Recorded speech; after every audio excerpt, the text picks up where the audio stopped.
All right.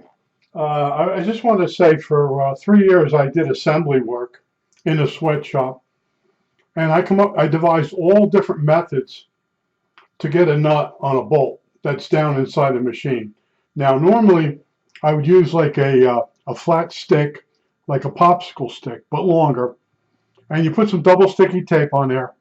You fasten the nut to the double sticky tape. You lower it down. You press it against the bolt, and you turn the bolt from the other side. And if the nut finds its way on, to put the lock washer on, you use just a stick. But I want to show you, I got baffled with this NC 173. I had a place where I took a bolt out and a nut and got a ground lug off, and I couldn't get back in there. And I was going out of my mind. And I could put the bolt through the chassis, through the ground lug, through the chassis, and out the other side. But I had no way to put a screwdriver on the head side. So all I had was like you would have here, sticking out was just a threaded rod. All right, now I'm going to show you what I came up with. And there are people, oh, I knew that. Didn't you know that? Everybody knows that. But in this case, I'm going to show you what I did. Now, this is a skew, a wooden skew, and here's a bolt on the end. Now, what you do is you want to turn this nut from above, or preset it so it's almost to the end. I'm doing this standing up. I'm 3 foot away from this thing, and I should put a pair of glasses on, but I'll try it. So you turn this nut until it's not fully on the bolt, and then from up above you put the nut on there, and then you turn it.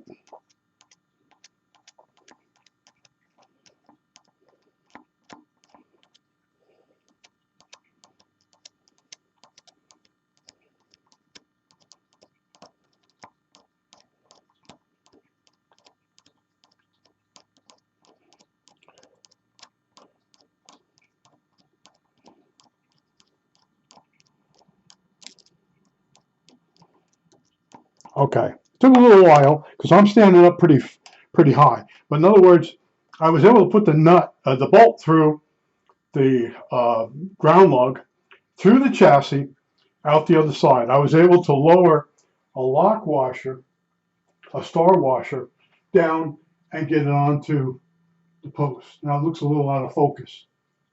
That's good enough. Anyway, you just saw how I did it. So in other words, once you get the nut on there, you can turn it from the nut side with a nut driver.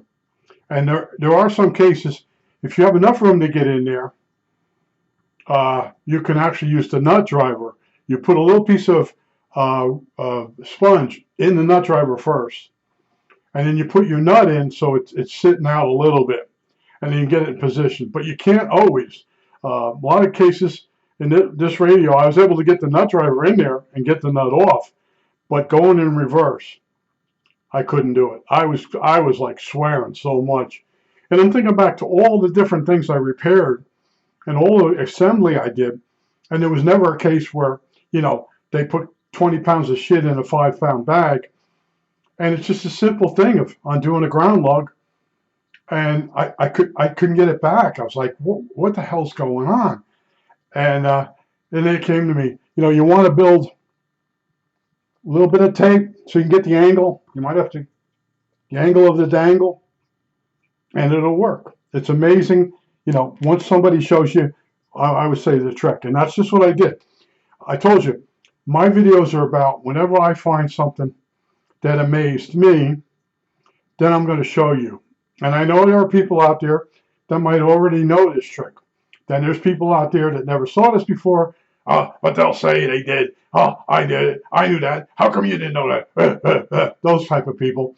And then there's the people that wouldn't be able to hold it steady enough. And I feel bad for you because when I just did that, I'm standing up without glasses on, and I was able to get that nut on. I think that's it. All right, that's it. Well, it went out of focus a little bit.